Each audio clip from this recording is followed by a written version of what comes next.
Let us give the good people who tune in live just a few seconds to find us while I get the video in front of me. Very good. Okay, we are live on Facebook. And we are live on YouTube. Fantastic. Who's in the house? Deborah Hazelwood is first. Shalom, Deborah. Good to see you. Crystal Dahlberg says shalom. James Roth in the house from Indianapolis. Alice Gross says you rang.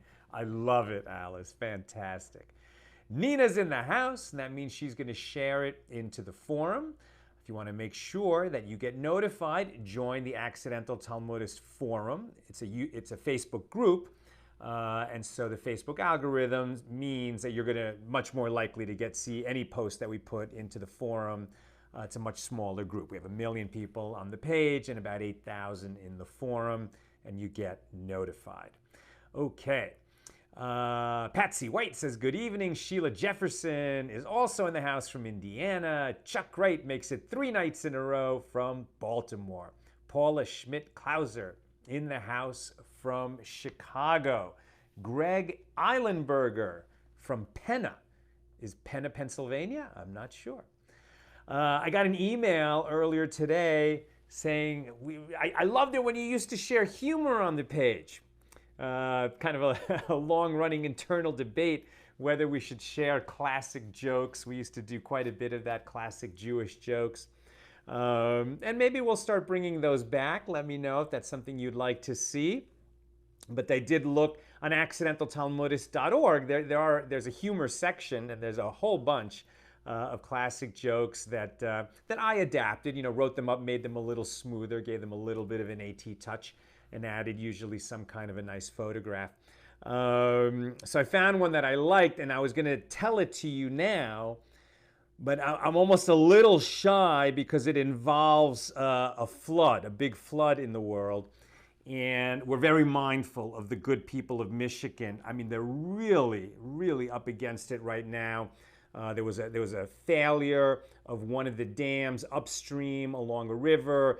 Another dam failed downstream. And really, the people of Michigan and central Michigan they're having a terrible time. And please join me in praying for them that nobody should be hurt, that no further damage should result. That everybody stays healthy and well in the midst of already dealing with the pandemic. To deal with a flood is a big deal. So we're really praying for you, good people of Michigan, and may God watch over you and spare you from all harm. And let's say amen. So, I'm seeing people want to hear the joke. Okay, so with no disrespect to the people of Michigan, here's an old classic Jewish joke. Scientific reports come out. There's freak weather coming, and the whole world is going to be flooded. Terrible, terrible flooding. Terrible catastrophe is coming. There's no way around it. Huge numbers of people are going to become casualties. The Pope goes on worldwide television, goes on Facebook Live. The Pope goes on Facebook Live, and he says, members of the Catholic Church, you have nothing to worry about. You're saved. I will see you in heaven. Everybody else, there's still time. Join the church. Come to us. Dalai Lama goes on Facebook Live, and he says, my children around the world, my message is simple. Accept the inevitable and find inner peace. The chief rabbi of Israel goes on Facebook Live, and he says, what the heck are you doing on Facebook? We have 4 days to learn how to live underwater. Get busy. An oldie but a goodie. How you doing, everybody? Is it terrible to have a little humor in these times? I think it's the Jewish way to have a little humor no matter what's going on. All right, let's get into our learning for today. We are holding a second volume of the Talmud, Tractate Shabbos, Masechet Shabbos, And today we're going to finish up chapter 7 with two short Mishnahs, numbers 4 and 5. Recall that chapter 7 was about the essence of Shabbos. What happens if a person doesn't know what Shabbos is? What happens if a person knows what Shabbos is but didn't know that that date was Shabbos? Or what happens if a person never learned the laws of Shabbos and came to violate them unwittingly? In this chapter, we also had the famous Mishnah, which lists the 39 forbidden labors of Shabbos. Today, we're going to end this chapter with two Mishnahs that have to do with the minimum measure in order to become liable. So we've talked over and over again since we began our study of Tractate Shabbos that if a person violates the law unwittingly, he's going to become liable to bring a sin offering. If he violated the law intentionally, that's something else. The penalty for that is going to be excision at the hands of heaven. But unwittingly, and we had some disagreement about what unwittingly means. Does it mean he never heard the law? Does it mean that he forgot the law? Does it mean that he knew that something was prohibited but did not know what the penalty was for violating that law? And we had several disputes on that question. Today we're looking at the idea that you don't become liable for violating a Shabbos prohibition, and specifically the prohibition on carrying, right? Either carrying something from a private domain into a public domain, or from the public domain to a private domain, or a minimum distance in the public domain, which would be 4 cubits, about 6 feet. So the prohibition we're talking about is carrying. The question is there a minimum measure for carrying? In other words, if you carry something so small that it's not significant, are you still liable for violating the Torah prohibition on carrying? And in this Mishnah, we're going to establish some minimum measures for animal food, right? So imagine we're in the ancient world. It makes sense. Most people are farmers of one sort or another. So it's very relevant to them. You should feed your animal before Shabbos. You should give your animal enough food so that they're not going to be hungry on Shabbos. But what if you forgot? So now you have a problem, right? It's not a matter of life and death, but now we're really talking about a person who just didn't think about it. It wasn't an emergency, and he just took some food out to feed the animal. Now, if he's just giving him a little snack, just a little nibble, it might not amount to the minimum measure so that one is liable to bring the sin offering for violating the Shabbos prohibition. What is the minimum measure? And we're going to learn that it depends on the food and on the animal. So, what are the minimum measures? If you're taking some straw out, let's say from the barn out into the public domain, right? So if you're in the private property, none of this matters. Of course you can feed your animal on your private property. This is not an issue. This is where you're going to transfer some food from your own private property out into the public domain. So if you're bringing straw, you're going to take straw out. If you bring a bundle of hay, okay, yeah, definitely you violated the prohibition.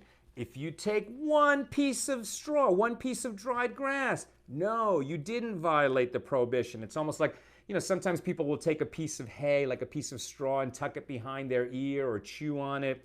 No, that's not the minimum measure. You can carry that, and it's not going to trigger the liability to bring a sin offering.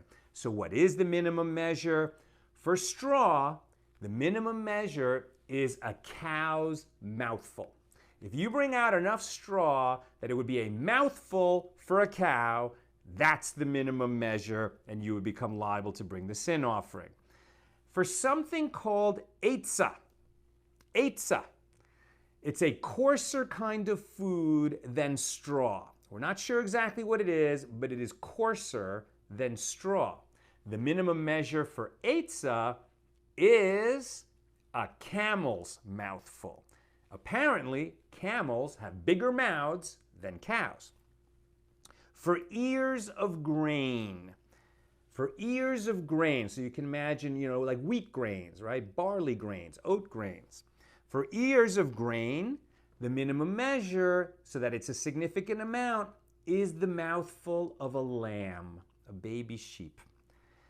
For grass, now grass and straw, aren't they the same thing? No, because straw is dry grass and grass is moist grass, right? So that's going to compact more. You can fit more amount into a smaller volume of grass, and the minimum measure is a goat's mouth. And I didn't know, a goat's mouth is smaller than a lamb's mouth, right? You would think that a full-grown goat would have a bigger mouth than a baby sheep, but no, the baby sheep has a bigger mouth than a full-grown goat. If we're talking about garlic and onion leaves, now the things we've mentioned so far, a human would not eat. But garlic and onion leaves, if they were moist enough, right, if they were fresh enough, if they were edible enough, a human would eat that. And therefore, we're going to use the minimum measure for human food. And the fifth Mishnah is going to be about human food as well. What is the minimum measure for any kind of human food? The bulk or the volume of a dried fig. For human food, the minimum amount that we consider significant in terms of carrying on Shabbos is the volume of a dried fig. So if it was garlic or onion leaves, because this is now human food, it's a dried fig bulk. Call it a dried fig bulk, or the volume of a dried fig. However, that's if they're moist. If the garlic and onion leaves are dry, so then it's not human food. What measure do we use? A goat's mouthful. A mouthful for a goat. Okay. And we learned that none of these minimum measures combine. Meaning if you take half a mouthful of straw and you combine it with half a cow's mouthful of straw and combine it with half of a goat's mouth of grass, right? It wouldn't amount to enough to meet the minimum measure for a cow, but it would amount to the minimum measure for a goat. However, we don't combine these amounts in order to reach a minimum measure for either side because they're very different kinds of food. In the fifth Mishnah, we'll see that because humans are humans, and the minimum is the same for all human food, the volume of one dried fig, so there we could combine, let's say cooked lentils with, mashed potatoes. And if we only had a half the volume of a dried fig of each, but we combine them, they would combine to reach the minimum measure and make a person liable to bring the sin offering. When we talk about minimum measures, we could be tempted to roll our eyes a little bit and say, gosh, this seems so technical, so punctilious. When is this stuff going to come up? Are we really going to argue about a few different foods combining to add up to such a small volume as a dried fig? Why does it matter? And the answer is because even in these technical limitations, we're going to see that there's an underlying philosophy. And our sages are going to take these rules just as seriously, as stuff that you might think would be more relevant when husbands and wives are permitted to each other in the marriage bed, or, how many hours I have to wait during a fast until I'm permitted to eat again. Like the rules that affect everybody much more than these seemingly more technical laws.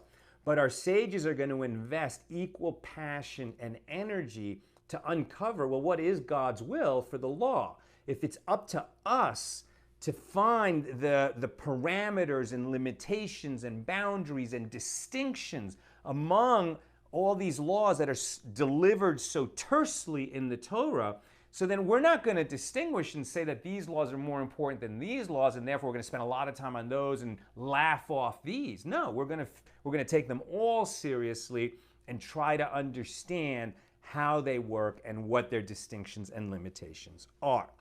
And it turns out that this particular Mishnah was the subject of some debate. The minimum measures that I just read to you did become the halacha. Right? Sometimes we read a law in a Mishnah and then we realize that later sages found a problem in the law that had been agreed upon by earlier sages, and it just wasn't working, right? Maybe conditions had changed, or some other great sage had come along that explained it in a better way.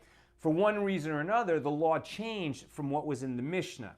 Here, these minimum measures that were laid down at the time of the Mishnah remained the law. But they didn't remain so without some argument, as we shall see. So,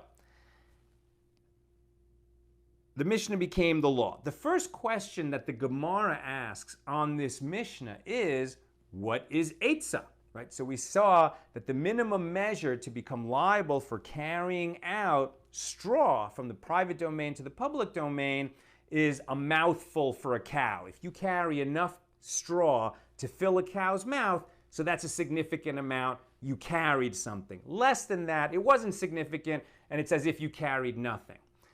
But then we said that eitzah is measured by a camel's mouthful, which is larger than a cow's mouthful. And so the first question is, what is eitzah? Like we would think, oh, well, they must know what it is. Maybe our Hebrew's not good enough, but they knew. But the sages of the Gemara say, what is eitzah? They're not sure either. So in asking the question, we're told, okay, so eitzah seems to be a type of straw or some kind of food for animals that is coarser than straw. And basically what eitzah is a type of food that a camel will eat and a cow won't. The cow might eat it if it's really hungry, but really it's camel food and it's not suitable for cows. And that makes sense to us. We can see that a camel, which is accustomed to crossing these vast distances through the desert, it's like a transportation machine. It can do so with very little water, very little sustenance. It's just going to have a kind of toughness that enables it to process food that a cow is not going to be able to deal with. So, eitzah seems to be a different kind of straw that camels will eat, and Rav Yehuda says it's straw made from the plants on which legumes grow, right? Legumes like lentils. So this is a straw made from the dried plants on which legumes grew. Okay, when Rav Dimi came from Israel, meaning that there were sages living in Israel and they were debating things, and for a while that was the center of learning in the world, and there was the other Jewish community in Babylonia. Eventually, the community in Babylonia would become larger, more sophisticated, and really become the center of learning after the Roman persecution in the Holy Land made it just impossible for it to remain the learning center of the world. But in this period, there's more authentic teachings and learning, let's say, in the Holy Land, and people are bringing it from Israel to Babylonia. So Rav Dimi brought a teaching from Israel to Babylonia. And he taught the sages in Babylonia, one who brought out a cow's mouthful of straw for a camel, right? So the minimum measure to be liable for carrying with regard to straw is a cow's mouthful. So what if a person took enough straw to feed a cow, but he brought it out to a camel? The camel needs more food. So this amount of straw won't even give the camel one mouthful of food. It's not significant if you're feeding a camel. It's like the camel just, he just got a nibble, he didn't get to eat anything. It was like teasing the poor camel, right? So the person didn't bring out enough food for his camel for it to even be significant for the camel, but if there had been a cow there, it would have been significant. In that situation, Rabbi Yochanan said, liable, right? He did bring out a significant amount of food. It doesn't matter that it was for a camel. The fact is, if there had been a cow there, it would have been a significant amount. The human did nothing different. He carried a certain amount of straw. The fact that he brought it to a camel doesn't change the fact that he brought out the minimum measure for this substance, which is straw, and the minimum measure for straw is a cow's mouthful, liable for the sin offering. Rabbi Yochanan's good friend and disputation partner, Reish Lakish, said, exempt. No, his intent was to bring it out to a camel. That shows that he was thinking about a camel. He didn't bring out enough food for it to be significant for the camel, so he's exempt from bringing a sin offering. He did not bring out the minimum measure. Rabbi Yochanan slept on it, and the next day he said, I thought about this, and Reish Lakish is right. He's right. I was wrong. The person is not liable. The person is exempt. When Rav Yosef heard that, when he heard that teaching, right, Rav Dimi, who brought it to Babylonia, and taught it to the sages there. One of them who was listening was Rav Yosef. Rav Yosef said, yeah, Rabbi Yochanan was right to change his mind. Since he brought it out to a camel, it's not significant for a camel, so it's not significant. But Abaye said, what are you talking about? He was wrong to change his mind. What he said made sense. The fact is, if there was no camel there, if he simply brought that food, that amount of straw from his house into the public domain for no particular reason, he would be liable. He brought out the minimum measure for straw. We measure it in terms of a cow's mouthful because usually straw is given to a cow. The fact that a camel hadn't happened to be there or that he even brought it to the camel shouldn't change the fact that he carried an amount which we consider the minimum measure. That's what Abaye said. So they, as they argued about it, they said, we think Yochanan was, maybe Abaye has a point. Yochanan shouldn't have changed his mind. Maybe we should hold like the way Yochanan originally held. Then Ravin came down to Babylonia from Israel. And he brings the big news. Hey, wait a minute. When Rav Dimi came down and he reported to us how this dispute went down, he got it all wrong. Of course, we were confused because he told it wrong. It's not that this person went outside carrying straw to a camel in an amount that satisfies the minimum measure for a cow but wouldn't satisfy the minimum measure for a camel. That's not what happened at all. And all agree that this person is liable. Just like Abaye said, just like Yochanan originally said in this version of the story. Everybody agrees that if you bring out, whether there's a camel there or not, if you bring out a cow's mouthful worth of straw, you're liable for carrying from the private domain to the public domain. But what actually happened in this case and what they were arguing about is that a person brought out eitzah, right? So eitzah is camel food. It's that much coarser straw that is made from the plant on which lentils grow, right? So you can imagine these are like the dried stems of a lentil plant. It's not going to be, as easily eaten and digested as grass when it dries up and turns to straw, which is much more appropriate for a cow. Eitzah is not. Eitzah is camel food. And this person, what he did is he brought out a cow's mouthful worth of eitzah in order to give it to a cow. So this is a more interesting question because we all agree that somebody who carries straw carries out straw, right? The minimum measure is a cow's mouthful. Less than that, not liable. More than that, liable. Doesn't matter who he's feeding it to. Okay, so now this person is carrying out eitzah. The minimum measure for eitzah is a camel's mouthful. He brought less than that. He brought just a cow's mouthful, smaller than the minimum measure to be liable for carrying eitzah. Why is it even a question? It's less than the minimum measure. He should be exempt. Why is it a question? Because he brought enough food for it to be significant for the cow. He's feeding it to a cow. So the answer to this question turns on the issue of eating under duress. A cow doesn't want to eat eitzah. If you put grass or straw and eitzah in front of a cow, it will ignore the eitzah and only eat the grass or the straw.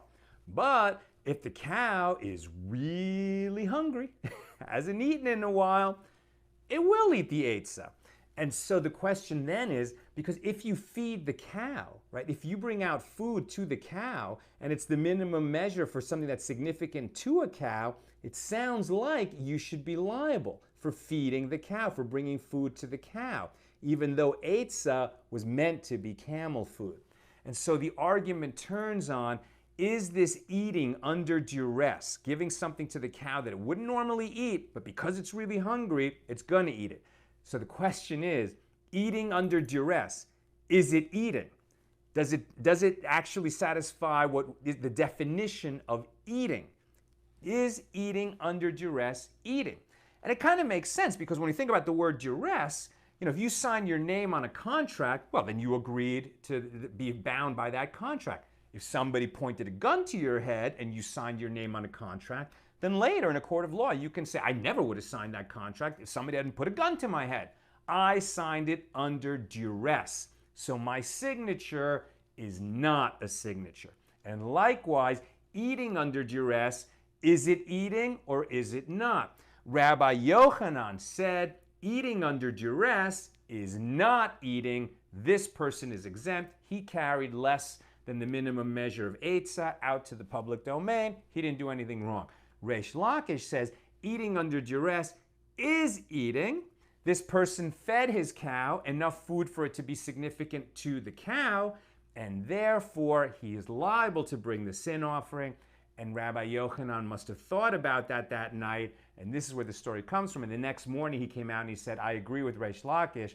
Eating under duress in this case is eating, and the person is liable to bring the sin offering. This idea of eating under duress, it's actually important. We're going to encounter it again later in our journey through the Talmud in totally different areas. With regard to a person who eats on Yom Kippur, right? You're not allowed to eat on Yom Kippur. We fast all day. But what if a person takes a nibble, a very small nibble of something, and then, did he violate Yom Kippur? As we're going to see, eating under duress in that situation is going to have a different answer and a different definition than we have here.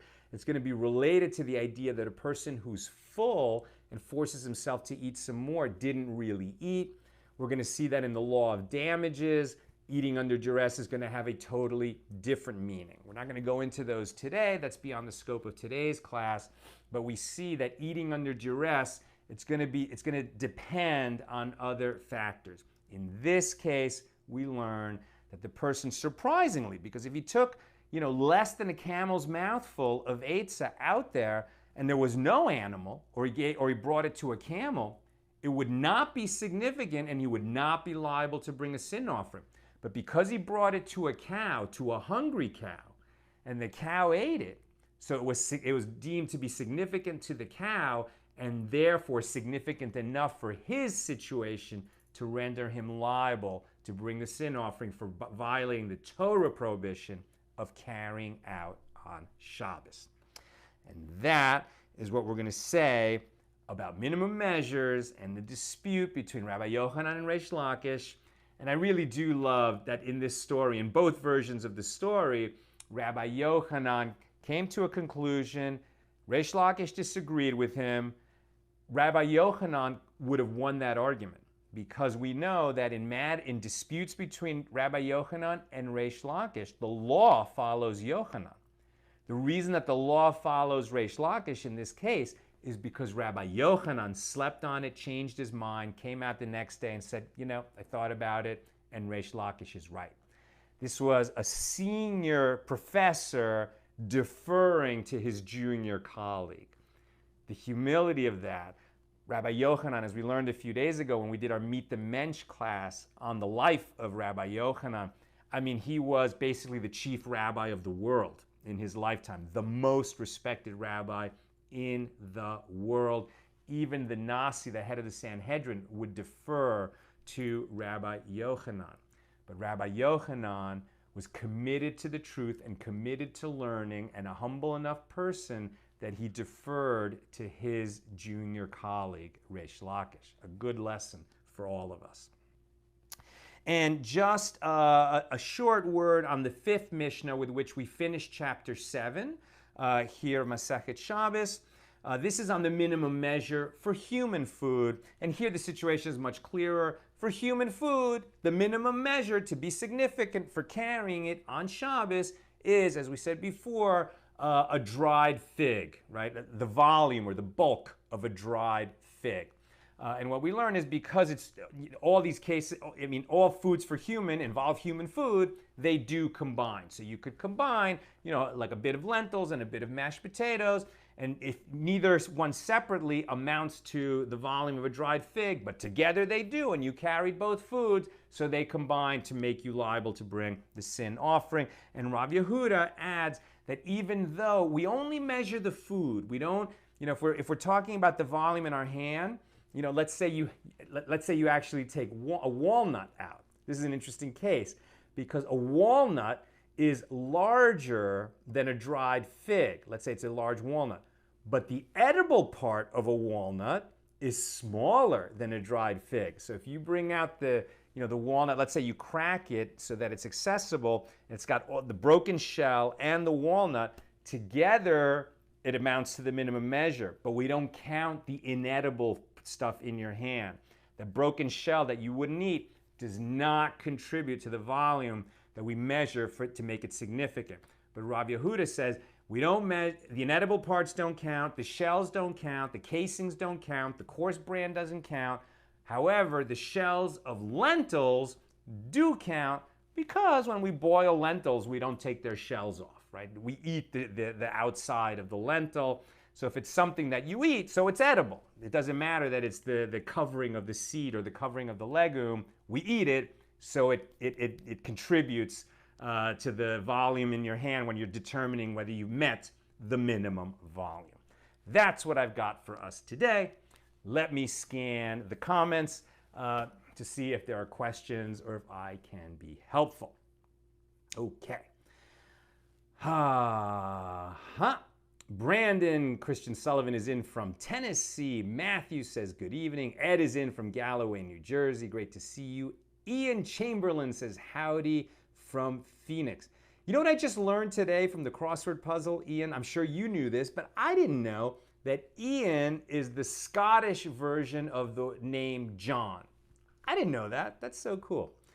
Mike Rudnitsky's in the house. Michael Safa says, bless you. Betty Lou Godfrey's in from North Carolina. Ed Berg says, my Chabad rabbi posts a joke video at least several times a week. I think commenting that it's always a good time for humor. Judy says, shalom from Anaheim. Brian says, I learned that a lamb's mouth is bigger than that of a goat's mouth, and I raised both. That's great. Habiba Baku says, Babylon is modern day Iraq. That's exactly so. And at the time that the sages had their community in Bavel, in Babylonia, it was no longer ruled by the Babylonian kings. It was now part of the Persian Empire. And that's why the sort of local religion, as we mentioned yesterday, was the Zoroastrian religion administered by the Persian priests, right, who are called the Magi. Lana Kopirin says, what about for diabetic people? Are they allowed to carry more food because they have unstable blood sugar? Absolutely. Absolutely. Anything having to do with preserving life, you do it. You don't even have to worry about Shabbos. In all matters of life and death or something close to life and death, you just do it. You don't worry about it. It is worth noting, what was I just going to say?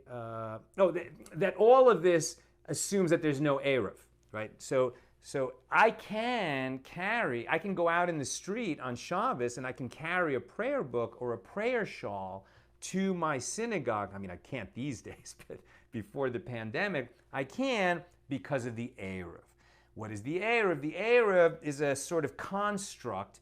It's it's like we create a construct. We make a courtyard, a legal courtyard, out of the entire area that is surrounded by a boundary that satisfies certain legal, halakhically legal, Talmudically legal requirements. Usually it's done with fishing line strung along light poles. And you can enclose a certain area, neighborhoods, a big neighborhood. Los Angeles actually has one of the largest Eruvs in the world, but it has to be checked. So something I don't know is whether the Eruv now is valid. I need to actually, we're not going anywhere on Shabbos anyway. We don't leave our house on Shabbos. If we take a walk, we're not carrying anything. But normally, the people who administer the Eruv have to make sure that it is whole, that it hasn't broken for some reason, and therefore people can carry within that courtyard. It's as if, from a legal point of view, we all live in the same courtyard. The front door of our condo goes out onto the same courtyard with everybody else. It's a fiction, but it's one that works in communities that have an Eruv.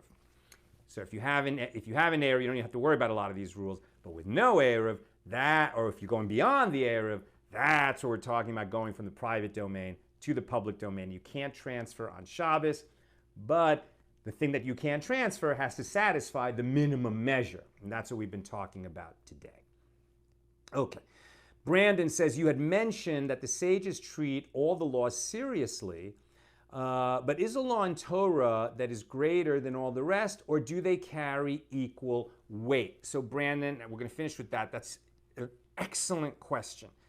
And actually, we debate that a lot. We talk about that question a lot, right? So for one thing, you would think, well, the Ten Commandments are surely more important than other laws, right? Like the Ten Commandments must be more important than the proper way to slaughter a cow with exactly the right kind of knife and the angle of the cut, and to make sure that it goes like this and not like that, and to render that the cow was slaughtered in a proper fashion so that its meat can be considered kosher.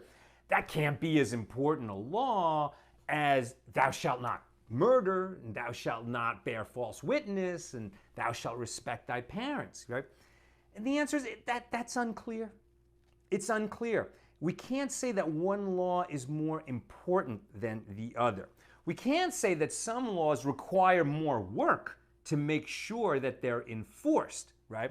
I mean, thou shalt not covet, that's the 10th commandment. How many people can say they've never violated that commandment? That commandment takes a huge amount of work and personal refinement to obey it. Speaking of Rabbi Yochanan, we learned when we did the class on his life that he was orphaned as soon as he was born. His father died when his mom was pregnant. His mother died in childbirth. It's a tragic story. Later on, when he sort of achieved his greatness, people would say to him, it's so sad you never knew your parents. He said, listen, it is sad that I never knew my parents, but on the other hand, I never violated the 5th commandment. And I'm like one of the only ones, right? Because anybody who has parents is probably falling short in the amount of honor and respect and love that they should give to their parents. He's telling us that's how difficult it is to honor our parents properly and obey the 5th commandment. We read every morning in the prayer book, not that some commandments are more important than other commandments, but that some commandments, let me just get my sitter and I'm going to read it to you. We read this every morning. What we read is that some commandments have no fixed measure.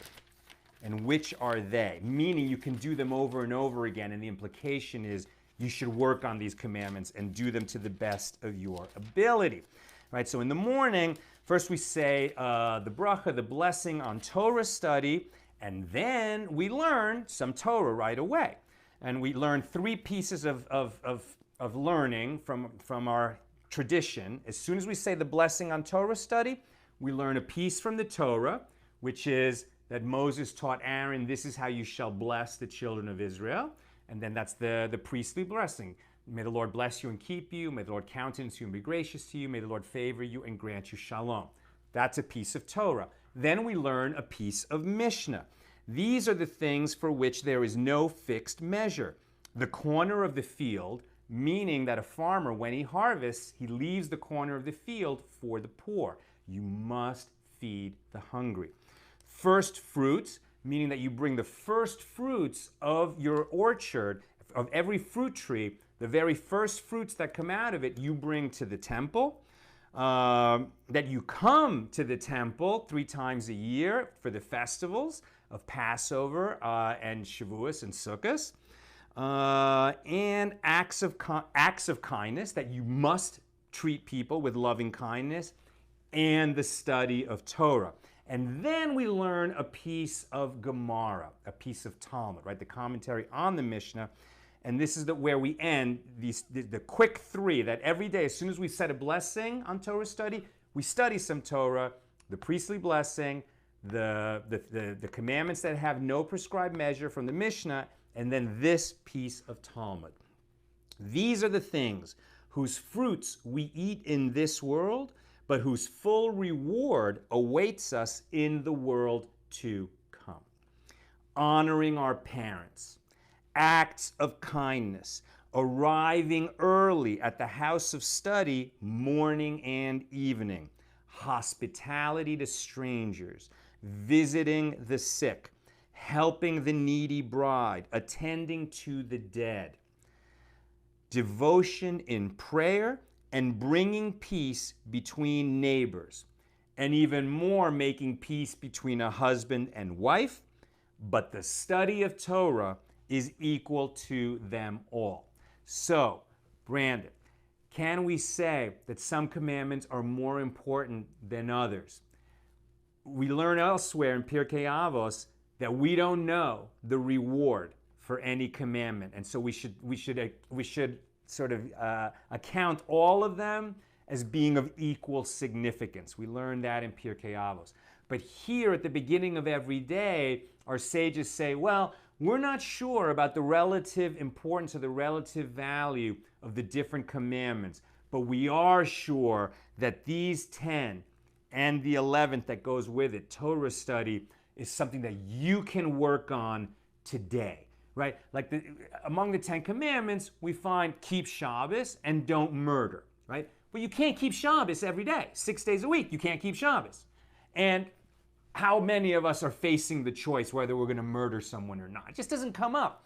But these opportunities come up all the time, and even if we don't see them around us, even if we don't see an opportunity to attend to the dead, in other words, to visit a funeral, or if God forbid there's an unattended corpse, to make sure that that do whatever you need to do to help that corpse get in the ground, right? To do that, that's called the true chesed, the true kindness, because it can never be, that favor can never be returned. These kinds of acts, according to our sages, are so important that we're going to remind ourselves how important they are every day. I can't tell you they're more important than the other commandments, but our sages have singled them out to remind us, if we have an opportunity to do these things, do them every day as soon as they come up. And I hope that helps answer your question. That's what I've got for us today. May we all grow in wisdom and strength and kindness every day. May you have nothing but peace in your life. If you're ill, God forbid, may you be healed. And let's say an extra prayer for the people who are battling not only the pandemic, but a 500-year flood, a devastating event that should only happen once in 500 years. And it's happening right now in the middle of a 100-year pandemic in central Michigan. Our thoughts are with them, and we're praying that everybody is spared, that they are whole, that they are healed, that they have no further loss, and that they are all safe. And let's say Amen.